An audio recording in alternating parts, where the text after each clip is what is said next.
मंडळी, good morning आणि कसे आहात सगळे। तर मी भाविका आणि पुन्हा एकदा तुमचं आपल्या मराठमोळ्या यूट्यूब चॅनलवर मनापासून स्वागत। तर आज आहे संक्रांत। संक्रांत म्हणजे थाई न्यू इयर, म्हणजे बुद्धिस्ट कॅलेंडरमध्ये आजचा दिवस थाई न्यू इयर म्हणून सेलिब्रेट होतो, जसा आपला पाडवा होता।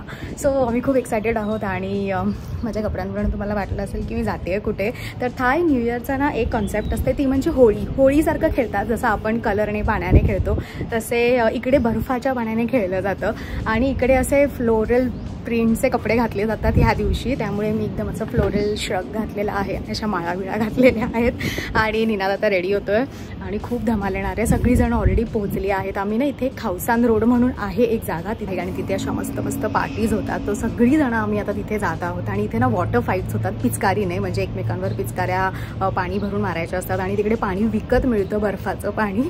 सो भरपूर चिल्लर कॉईन्स असे घ्यावे लागतात सोबत। सो आता आम्ही निघतो, आमची कॅब येते आहे खाली। सो स्टे ट्यून, सगळी धमाल बघा आणि happy Sankrant. Bye. Happy Sankrant, happy Sankrant, happy Sankrant.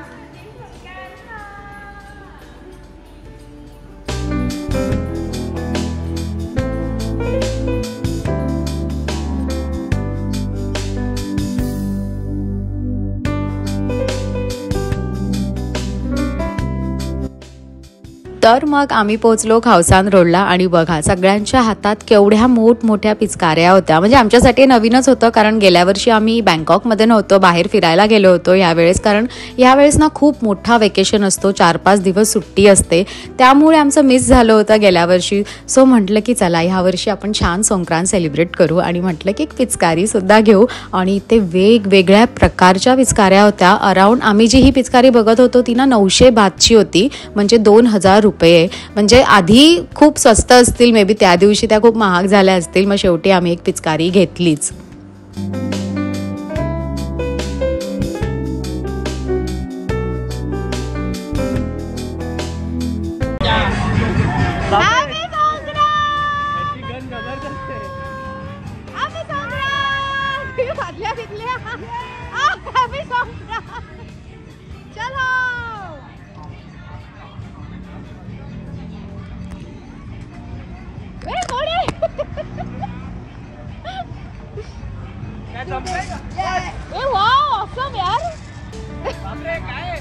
तर मग आम्ही पोहोचलो खावसान रोडवरती आणि खरंच इकडचा माहोल तर खूप वेगळा होता। तुम्ही बघू शकता इकडे पाणी विकायला ठेवलंय। तर इथे बर्फाचं पाणी मी सांगितल्याप्रमाणे 5 बात 10 बातला मिळतं। सो तुम्ही तुमच्या पिचकाऱ्या यातून भरून घेऊ शकता।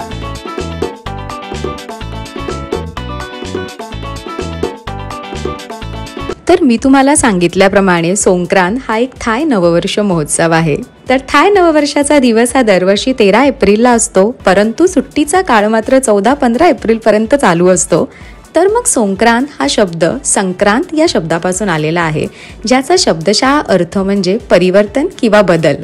तर हा शब्द ना मकर संक्रांत पासून उधार घेतलेला आहे।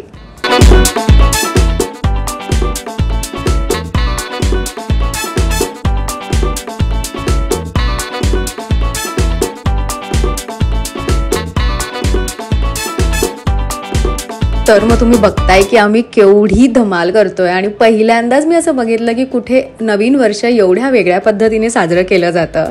तर हा सण आहे ना थायलंड, म्यानमार, लाओस व इतर बौद्ध राष्ट्रांमध्ये साजरा केला जातो।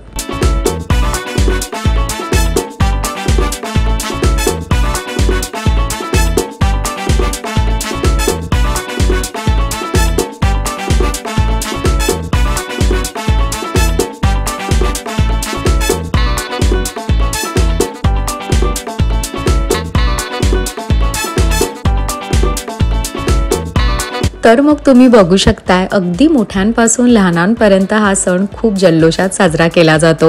आम्ही सकाळी 11 वाजता तिथे पोहोचलो होतो, पण रात्री 11 वाजेपर्यंत आम्ही तिथेच पाण्यात खेळत होतो, खूप धमाल केली।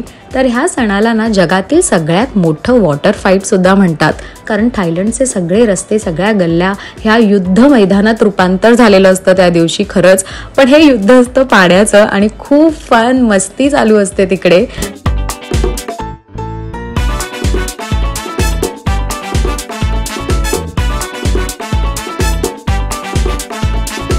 तर मग हा सण फक्त थायलंडमध्येच नाही तर पूर्ण जगभरात फेमस आहे आणि खूप सारे आपली लोक, इंडियन्स लोकसुद्धा इथे आली होती ह्या सणासाठी आणि आम्हाला बघून ते सगळे आम्हाला हॅप्पी होली म्हणून बोलत होते.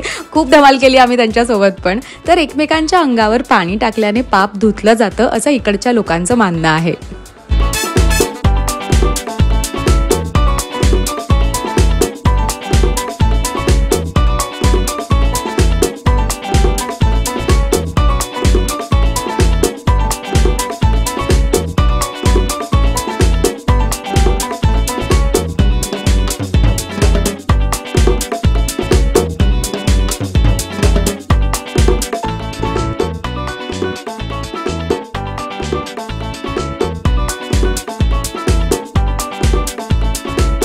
तर तुम्हा सर्वांना दिसत असेल की आमच्या चेहऱ्यावरती एक सफेद रंगाची पावडर लावलेली आहे. तर आपल्या इथे कसं रंगांनी होळी खेळली जाते, तर इथे ही पावडर एकमेकांच्या चेहऱ्याला लावली जाते.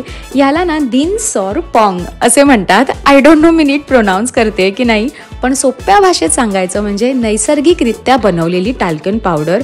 आणि ती खरंच एवढी सुगंधी होती ना, गुलाबाचा, मुलतानी मातीचा खूप छान असा अरोमा होता त्यात.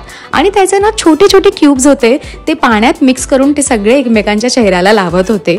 आणि असं म्हणतात की ही पावडर लावल्याने सूर्यकिरणांपासून आपल्या चेहऱ्याचा बचाव होतो.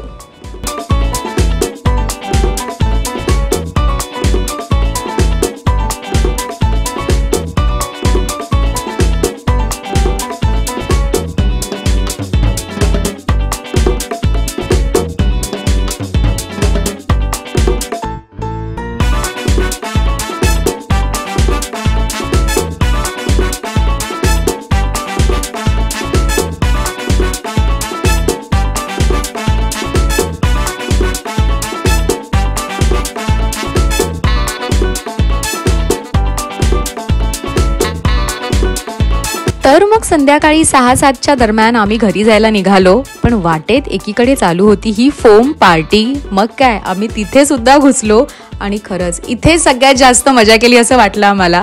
रात्री 11पर्यंत आम्ही ह्या फोम पार्टीमध्येच नाचत होतो. मी थोडा वेळच गेली कारण तो फोम एवढा डोळ्यात जात होता आणि एवढं झोंबत होतं ना, पूर्ण साबणाचंच पाणी होतं. पण डोंट नो, निनादने यावेळेस भरपूर धमाल केली. तुम्ही बघू शकता कसा नाचतोय तो. फारच मजा आली. तर असा युनिक पद्धतीने साजरा झाला थायलंडचा न्यू इयर. कधीच मी पाहिला नव्हता. आणि खरंच जर तुम्हाला पॉसिबल झालं तर एप्रिल महिन्यात तुम्ही थायलंडला व्हिजिट करू शकता हा सण बघण्यासाठी. तर मग असा होता आजचा व्लॉग. तुम्हाला कसा वाटला मला नक्की कमेंट्समध्ये कळवा. तर मग भेटूया आपण पुढच्या व्हिडिओमध्ये. टिल देन काळजी घ्या. बाय.